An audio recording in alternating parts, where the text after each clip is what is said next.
Ryan, I believe it is your turn now. It is. Educate me. I'm looking forward to learning. All right, let's get into it. So, like you, I'm going to have the Chicago Bears trading back with the Indianapolis Colts. I just think it makes too much sense. I'm going to do that. I'm going to have them give up 106 and then just a first rounder next year.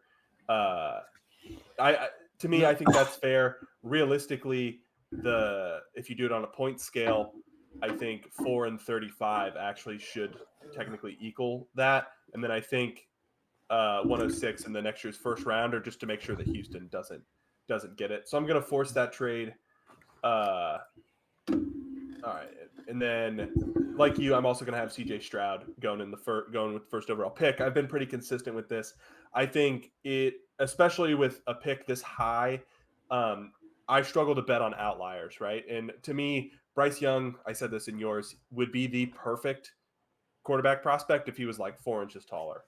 And so, yeah, for me, C.J. Stroud proved in that Georgia game that he can do everything you want him to do from a quarterback.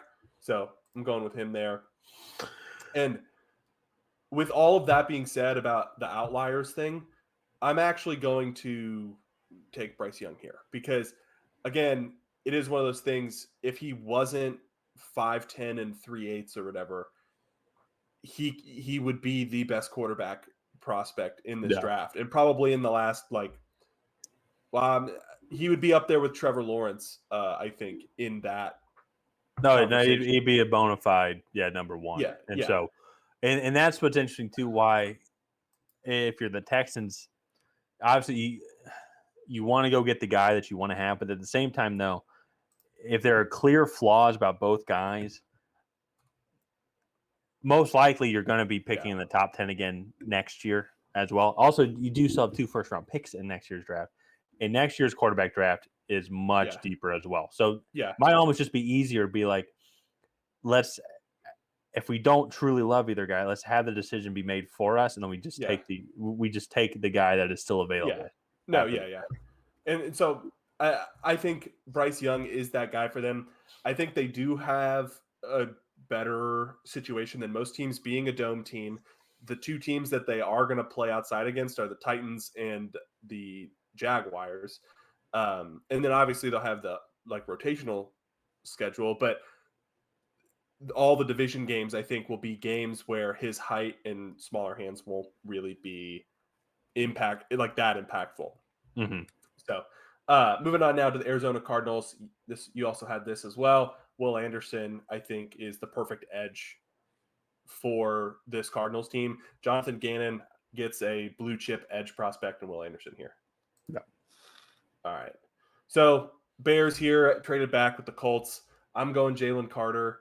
I think if it weren't for the allegations that kind of came out against him, the Cardinals would be more would consider him more at 3, but I think the Bears still get a really solid prospect here at 4, barring any other legal allegations against him. So all right. So you had this mocked as well. I'm actually having the Seahawks trade back with the Panthers also.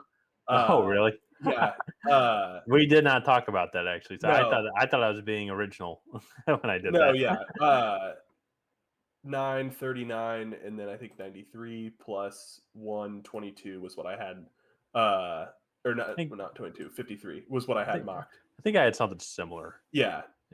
So I'm just going to force it just to save time. But I have Will Levis going here. Okay. To me, he's run a pro-style system while he hasn't necessarily run it that well. I think he is the better prospect of the 2. He's very much a Josh Allen type prospect. You're looking in 3-ish years that he's then a Pro Bowler just with his talent. He's not going to come in and be that guy right away. He might get some playing time, but he's not a true starter yet. Yeah. But again, you're hoping that he can be. So this is probably my first big change, especially after watching Christian Gonzalez on tape. dude, he is so fluid, so athletic. He has really good ball skills. And I think he's a good complement to Jeff Okuda, who is that like 6 foot 190 guy. Then I think you go and you get an even bigger, like 6'2", 205 guy in Christian Gonzalez. Yeah. And he's an elite athlete, extremely fluid. I just love him on tape and what he's been able to do to some of these receivers that he's gone up against. Yeah. I think Dan Campbell will love him in this system. Yeah. So These two guys, and shoot, I guess, I mean, there's other corners as well that we're not really including this high up that could work their way up, like Joey Porter as well. But it reminds me of Patrick Surtain and like J.C. Horn. I think from like the first year that we started the channel, it's like you go and you look at it and you're like, man, it's like they're selecting corner here, and then it's one of these two guys. Yeah. It's whichever one that they like best in their system. Yeah. And that's who they're selecting. So them picking Christian Gonzalez here, I think, is a great pick. They picked Devin Witherspoon. That's also just as good of a pick. Like, I don't think there's too big of a – I mean, there's differences between the two. But talent-wise, though, they're going to come in, and the secondary is better day one. Doesn't matter who it is. Yeah, no, I agree. Let's move on now to the Las Vegas Raiders. So, personally, I think – if they're going to do a trade, it's with the Packers for Aaron Rodgers. However, I think it is still likely that they go and get a Jimmy Garoppolo and bring him in. And for me, I think you go and you get an offensive lineman. And that offensive lineman, to me, is Peter Skoronski because they need a multitude of things. He measured in at 32 1/4 inch arms, which like the cutoff really for offensive tackles is 33. However, he's so refined in his technique. He plays with good aggressiveness, and he just like gets to his spots so well. I don't think that 3/4 of an inch is really going to make a big difference. I think we're kind of nitpicking there with him, and I think he's the best offensive tackle prospect in this class. So, yeah, it's if we're going like on a pure tackle basis, I don't think best tackle just because he is a little bit smaller, but overall versatility of the offensive line, as you said, so refined. Seems like there's not a flaw in his technique at all, and the fact that he can move into a guard seamlessly, I think makes him more valuable. Yeah. So here is probably where I have my biggest trade of the draft, and I think you will like this. All right. The Washington Commanders recently. Whoa, my mouse is being weird. Recently franchise tagged a player that I think you really wanted, and I think the Falcons get him, just not in the way you thought. So I'm going to send where is Daron Payne? Okay. I'm not sure. He should be on the defensive interior, but he's not there. So we're gonna put Jonathan Allen in place for Daron Payne for 16, 47, and then 8. So they get a first, a second, and then I'm going to say that's Daron Payne for that 8th spot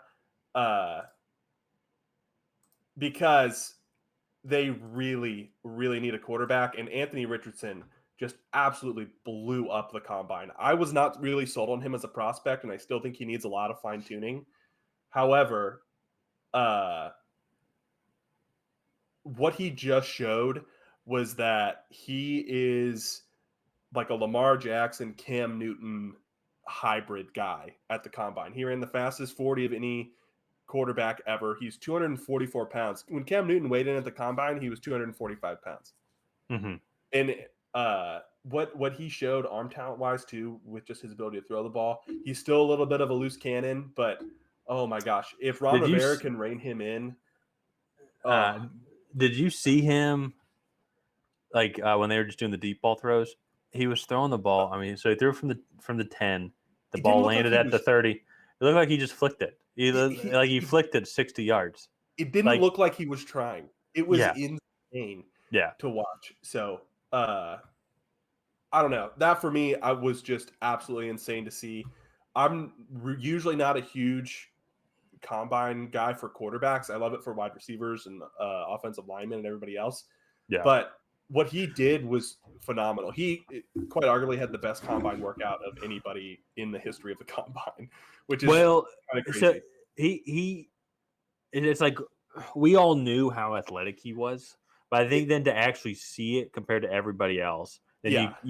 then when you see the numbers and it's like what was his broad jump was like 10 feet 9 inches. It's like that was Yeah. longer than OBJ's. I think Yeah. his hands are bigger than who was it? Was it It's like DK Darnell. Metcalf? Yeah, it was DK Metcalf or Darnell Washington. I forget. I But forget. Yeah, like he's just a freak. Like, freak athlete. And yeah. as a Falcons fan, I would take that trade absolutely in a heartbeat. I mean, because we need so much that if we throw in another second round pick as Yeah. well, and we get a Deron Payne defensive Yeah. tackle, now the 16th pick really opens the doors up for us. So Yeah. I'm very curious kind of what happens from here. Yeah. So Seattle Seahawks picking here at 9. I think they need quite a bit. But Tyree Wilson falling all the way down here is just a dream scenario for them. Getting him Yeah. at 9 when he really is a top 5 talent. I love his tape. His biggest knock is that I think he's coming in at like 24 and a half years old to the draft, but he's a plug and play edge player right here. So, and then another dream scenario, I think, for the Philadelphia Eagles is Devin Witherspoon falling to them all the way at 10 because it doesn't sound like they're going to re-sign James Bradbury. Darius Slay is going to be 30 or 31 coming into the year. So I think that's a dream pick for them right there. Yeah. All right. Tennessee Titans. Paris Johnson Jr. was built to play left tackle in a laboratory somewhere. I think this is possibly the easiest pick so far. I think you look at it and you're like, okay, well, he's ready to go. So And with Taylor Lewan gone, they yeah, need a left tackle. So it's like, yeah, like it fits perfectly. yeah. So Houston Texans got their quarterback at number 2. I'm gonna get him the most physically threatening weapon in the game and do Quentin Johnson here. This is what you did, but to me, I really like what I see on tape. I think Brandon Cooks is a potential cut/trade for them because one, he can bring in some good draft capital, clear up some cap space, but he's also getting older. I think he wants to be on more of a winning team, and I think Quentin Johnson is the outside deep threat that can replace him. They're just totally different styles. Mm-hmm. So I like Quentin Johnson here. With the Jets, again, if they don't trade for a quarterback, I have Broderick Jones going here. They need a left tackle. Broderick Jones reminds me so much of Trent Williams physically, down to like, I want to say they were like within an eighth of an inch in hand size. Like they were Mm-hmm. same height, same weight, within an eighth of an inch in hand size. Athletically, he's the most raw tackle in this class, but he has the highest upside. So I'm going him here.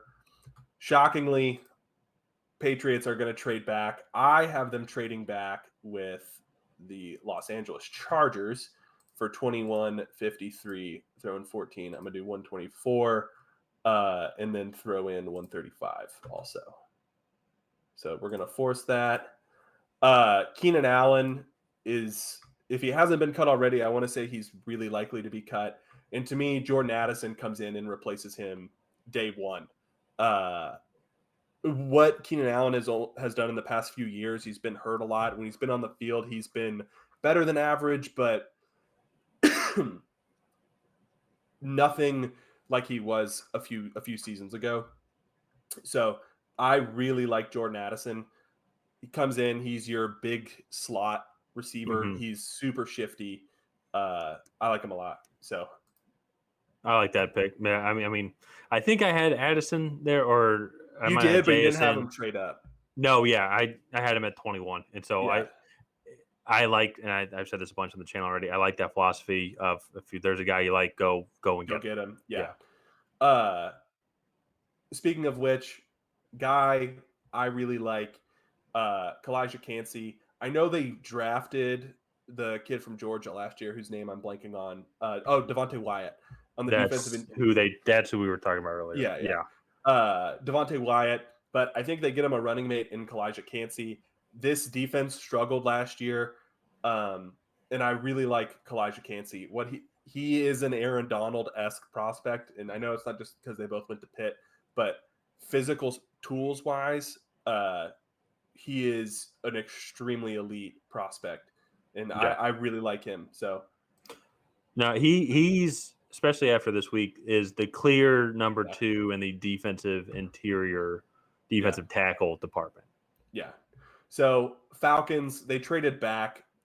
Maybe that trade was a little rich for some people's taste, but I think the Commanders, they get their franchise guy in Anthony Richardson, and the Falcons are going to get a guy.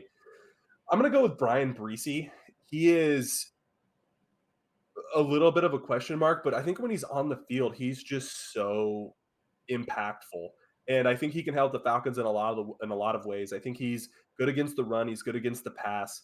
And I think when you look at the defensive interior in this class, that's where there's the biggest drop off, in my opinion. That and tackles.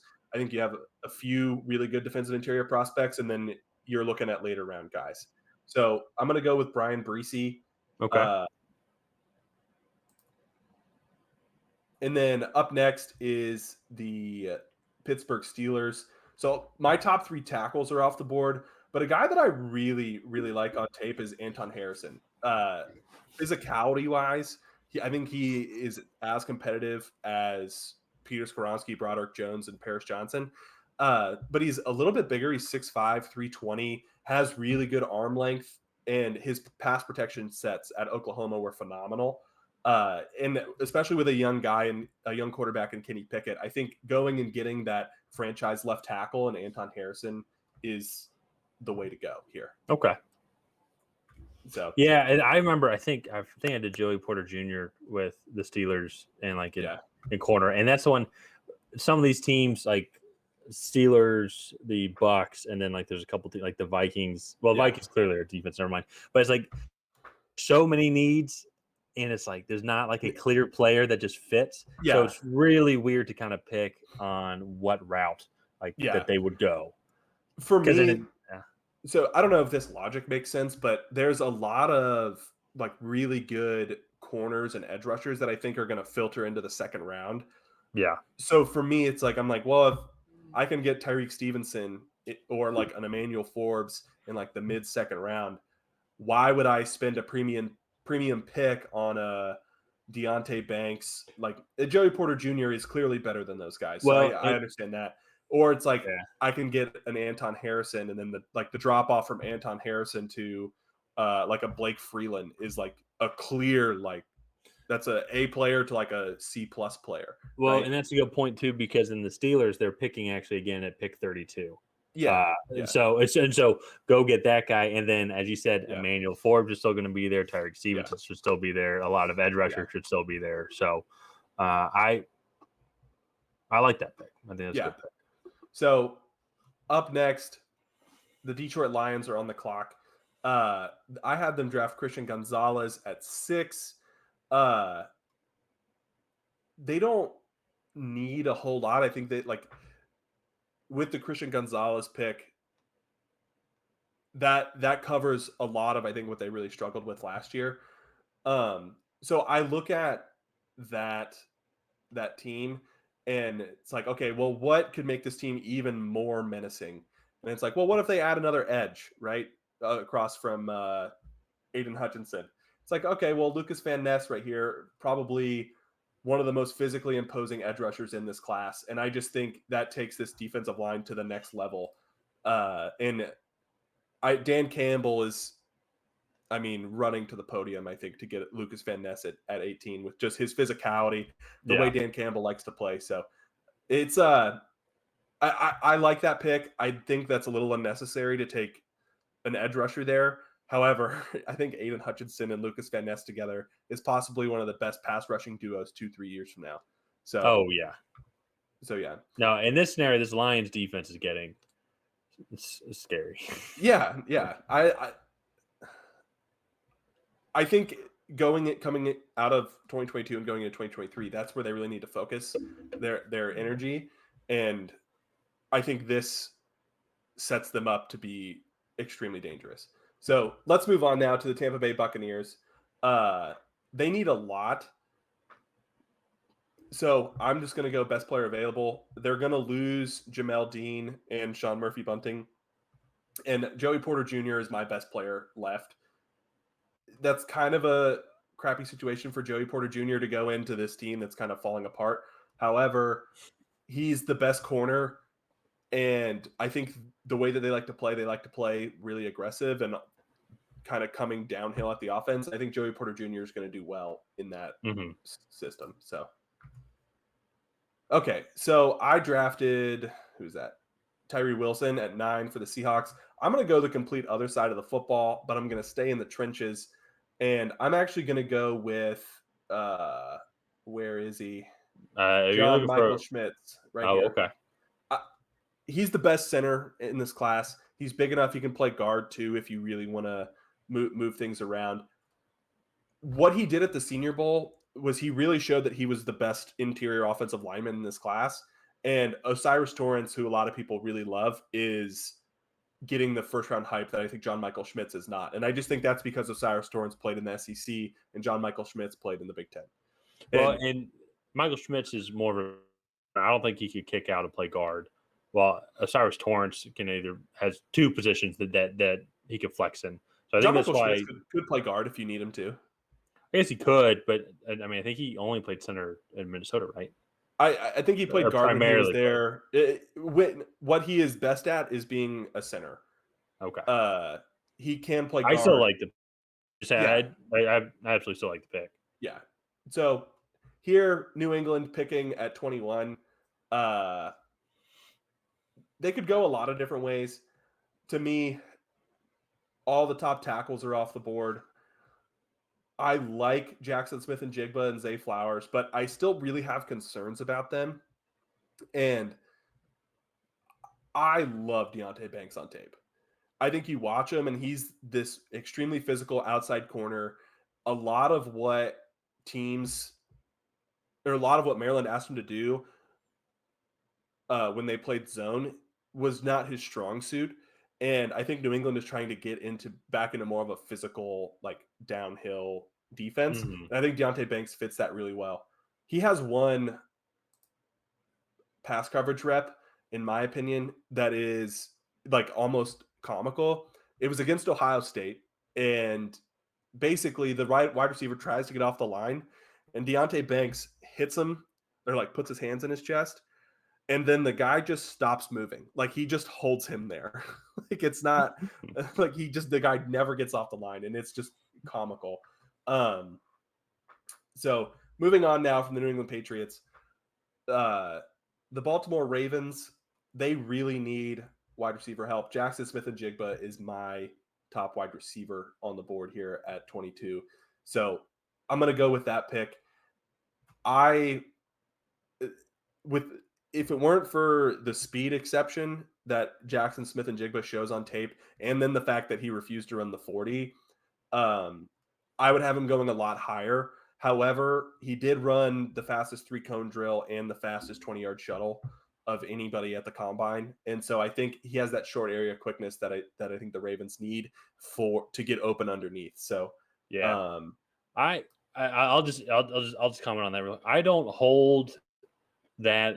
If someone doesn't want to run the 40, I don't hold that against them because it's like, yes, like which guys are quicker than the other, but to be a great receiver, there is a lot more than just that. And I think when you go and watch the tape on Jackson Smith and Jigba, and even the same as Jordan Addison, like Jordan Addison isn't flying fast. You know, he's not going to burn right past these corners. But I think they're both so good at getting open, creating space, separation immediately off the line. Yeah. Where I think, yeah, they don't run a 4.4. That's great. The concern is he runs like a 4.72, which at the NFL level is extremely slow to the point that it's debilitating. And that's my biggest concern with him. Is like, yeah, he has this great short area quickness and he can get up to speed relatively quickly. But like if his top speed is like 16 and a half, 17 miles an hour, it's like, okay, well, he's going to catch the ball and then get tackled immediately. Yeah. And that for me is like, is that really worth drafting in the first round with When you that could with go, that big question mark? And at this point, he hasn't run a 40 in the he didn't run a 40 at the combine. He's going to run it at his pro day, from what I've read. But again, that's just a little concerning. yeah, So no, I get it. That's fair. yeah. So up next, Minnesota Vikings. They really need a lot. They need just about everything on the defensive side of the ball. And Brian Branch, I think, is the guy that can do just about everything on the defensive side of the ball. He absolutely took over in the last few games of the season, especially that Kansas State game. It was impressive to watch. And the fact that he's still here at 23, I think the Minnesota Vikings are running to the podium. So, Yeah. all right. This was also a similar pick to what you had. I have Osiris Torrance going here, interior offensive lineman. Just fits. I feel like that just fits. I mean, It unless there's does.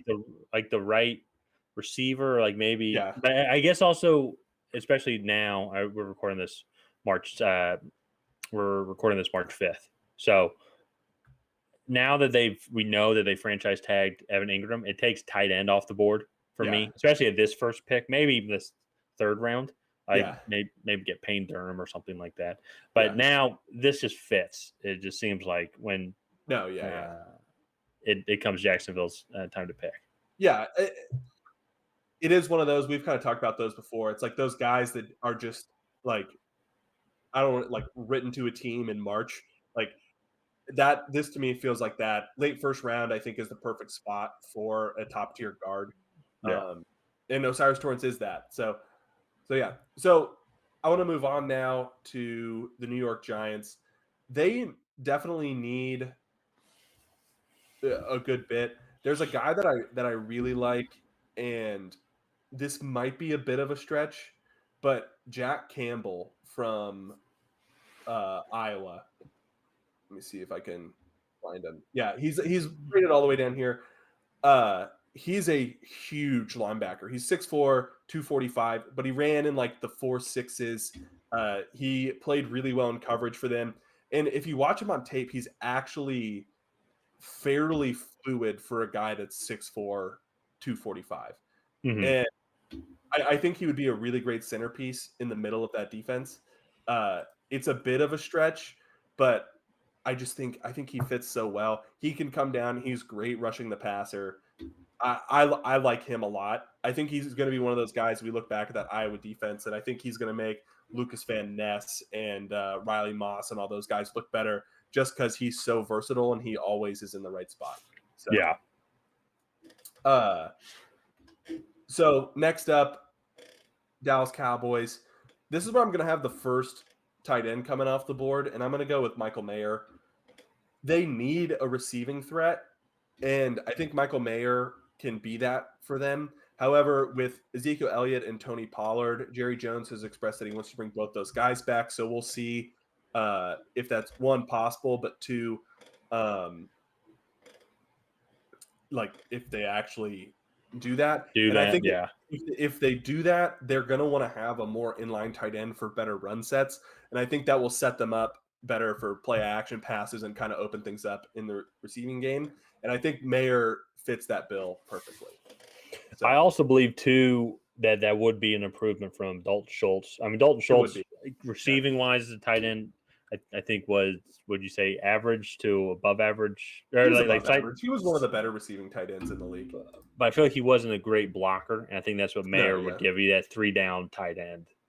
Yeah, and so they're not bringing Dalton Schultz back, but they ran a lot of the 3 tight end sets last year with Peyton Hendershot, Jake Ferguson, and Dalton Schultz.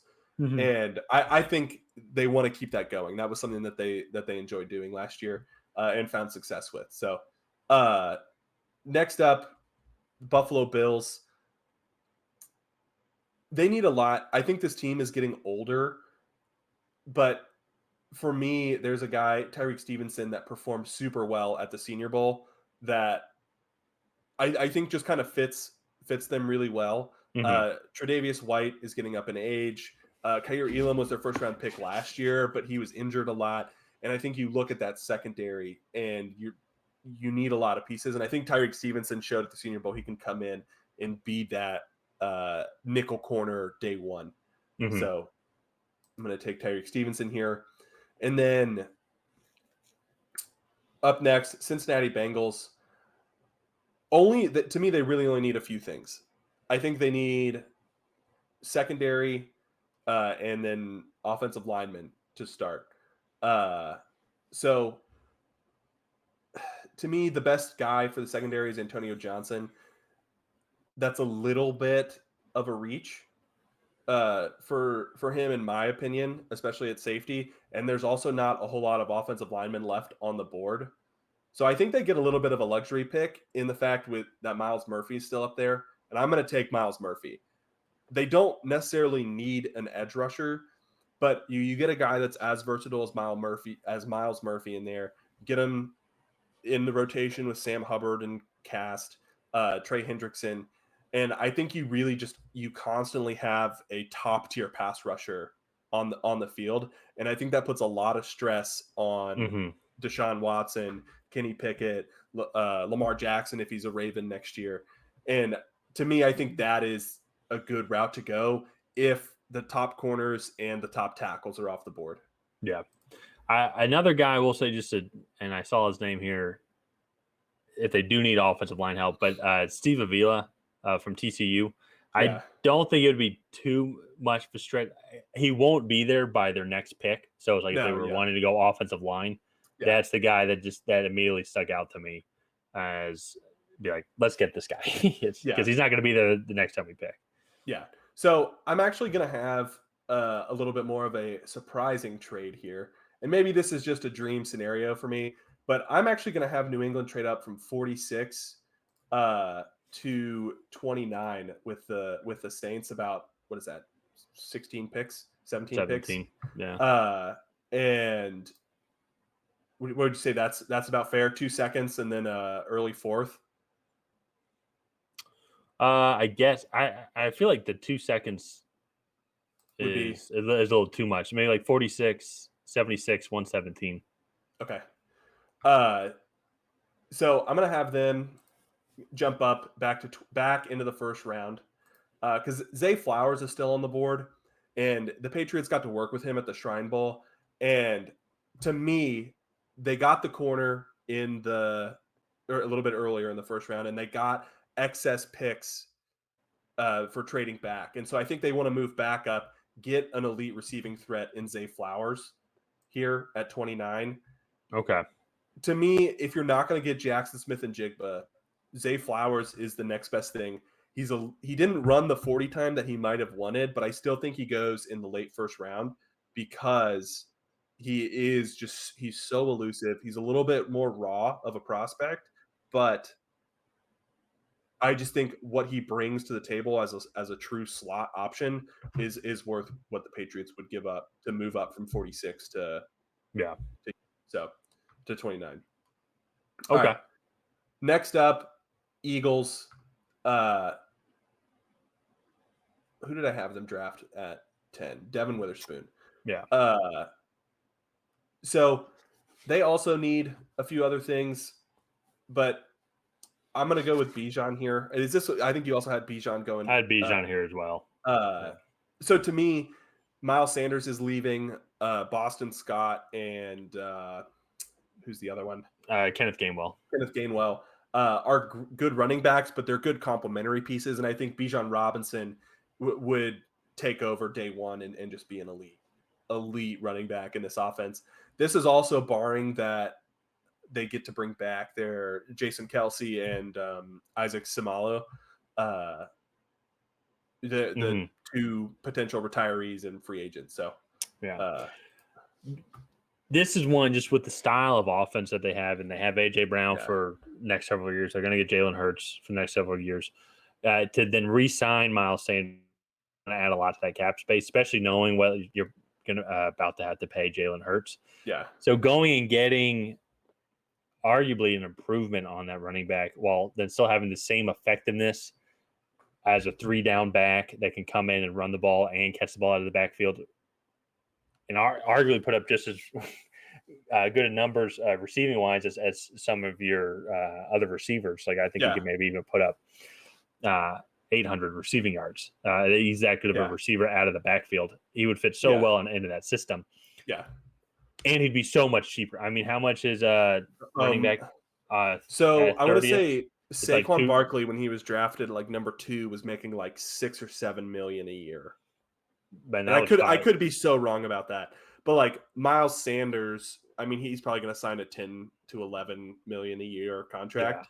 Yeah. And it's Bijan's about to be 2 million. Yeah, he'll be like 2.5 to 4 around that range for a late first round pick. So and you get him for 5 years at that. Yeah. So like that's where that just makes a lot more sense. I get if they feel Jahmyr Gibbs or if Bijan isn't there, I could still honestly see them going. I like Jahmyr Gibbs. With Jahmyr Gibbs, he's a little bit more of like a James. He's like a not James White, but like Shane Vereen or Austin Eckler. I think is a better comparison. Well, I mean, I'd shoot Austin Eckler is great. Austin Eckler. Like, I think Austin Eckler had like 100 catches this year. And so you go back and check my stats. To me, I'm not sure if I like Jahmyr Gibbs in the first round. I think he's more of a second round guy. But I think he has Austin Eckler would be his like ceiling, which is again a very good ceiling. But yeah. So last but not least, the Kansas City Chiefs are going to be closing out this mock draft. A guy that is just an absolute freak is DeJuan Jones. So I'm going to have him go here. He's 6'8", like 365. He was a true right tackle in college, but I think if you look at the weaknesses of this Chiefs offensive line, that right side was not good. The center and then left side were Pro Bowl caliber offensive linemen, but you look at the right side, especially the right tackle position, and it just was not as good. And I think DeJuan Jones is a plug and play right tackle for them now. Yeah. He is a bit of an acquired taste. He's kind of sluggish out of his stance. He doesn't have the best footwork, but he's just so big. He's so hard to get around. And so I like DeJuan Jones for that reason. And I'm going to have him close out this mock draft. So I will say, I'll just elephant in the room. That's a controversial take about the Chiefs offensive line after the Super Bowl. So not that I disagree, but I don't think it's that controversial. I think if you look at it statistically, a lot of the pressures and a lot of where they struggled to run the football was over the right side, especially Orlando Brown was a Pro Bowl tackle this year, and Joe Tooney is a perennial Pro Bowl guard, left guard. And I just think if they solidify that right side of the offensive line, this is such a deep tight end and wide receiver class. I say deep wide receiver class as in like there's not a whole lot of stars, but I think you have like 15 guys that can come in and be contributors in year one. Yeah, the difference from the guy that gets drafted, the first receiver drafted to the 15th receiver drafted is not that great. There's a lot of like slot receivers, receivers. It feels like there's really only like 3 or 4 like true X receivers in this class that are not, I don't want to say true developmental projects. So we can talk a little bit more about that later, but this is my mock draft. Tyler, what are your initial reactions to this? I thought it was good. I'll start out just with the Falcons one because the Falcons trade with Washington. I'd actually even thought about that before, saying why I also think it incentivizes the Panthers to trade up to a team that wants to trade back. And I think Seattle will be a good candidate because it doesn't take too much for these teams in the middle teams to move up into the late 10s. And so in that trade, if you're just now seeing this, though, Washington traded up from 16 to 8 traded their first pick, their second round pick. And then they sent over Daron Payne, defensive tackle, that they just franchise tagged, which in the Falcons would then coincide and obviously signed to an extension, hopefully. Then he goes on to be a Hall of Famer and he brings home 3 Super Bowl rings for the Falcons. But I mean, in this specific scenario, that's what happens. But I like that pick. I mean, I like that trade because if you look at this Washington team, there are some good things to think about. They need less pieces than a team that's rebuilding like the Texans, so to say. However, though, I do have to comment, if you scroll down, on who the Falcons selected. Couldn't disagree more, especially considering this scenario. And so That's true. Yeah. Yeah. And so I would be very upset if they took Brian Breesy there. Okay, so I Considering really like this Brian Breesy as a prospect. When I was thinking considering at this scenario. 16, yeah, yeah. Uh, when I was thinking at 16, I didn't No. even think about the fact that they had just traded for Deron Payne. So you're Yeah. right. I definitely would have probably gone more edge oriented, I would or have possibly loved Brian Branch. they would have gone Lucas Van Ness. Yeah, Oop, can you hear me? yeah, Sorry, yeah, just make sure. If they would have gone Lucas Van Ness or shoot, honestly, I see Brian Branch there, who's just a freak athlete. yeah, Or at that point, then, if they would have gone, I think that would have been one of the good spots if they wanted to go receiver and keep adding to that offense, help out Desmond Ritter or something like that. Or yeah, there aren't too many offensive linemen that I would have really loved. yeah. I know. So somebody commented, CB is the I right pick for think, Steelers. That pick is reaching, referencing the Anton Harrison pick. I think it's a little bit of a reach. Like maybe he's like a mid-20s offensive tackle. However, unless you're going to trade back in the mid-20s, I think if you like Anton Harrison there, offensive line has been such a need for them for so long that I think like, okay, maybe we took him 8 picks too early. no. That's not the biggest reach in the NFL draft that we've seen in the last year. Like, like Yeah. it's Well, especially the two, and sorry, my sound's going in and out if you hadn't already said it, but I think that they can reach for oh, you are going in and out a little bit. a guy. Sorry, you're going in and out just No, slightly. I know. I see my internet's like I keep cutting in and out. Except for a guy like Anton Harrison, Yeah. because then they're picking again in 15 picks. So Oh, then, they're picking at 32 is what you're yeah. saying. So yeah. Okay, okay. So I think that they can go and reach for a guy like that because then, well, we're picking very shortly. I'm sure there's going to be plenty of guys. Yeah. No, yeah. No, I agree with that. Uh so yeah. Do you have any other comments on this before we wrap this up? No, I'll try and be quick here. In general, though, I think it was good. It's as we do more of these, I've noticed Oh, you're cutting in and out there. So, Peter all right. Strong is Oh, is you're cutting in and out, consistently in the Tyler. top 10. Oh, okay. I'll just stop. It was good. It was a good draft.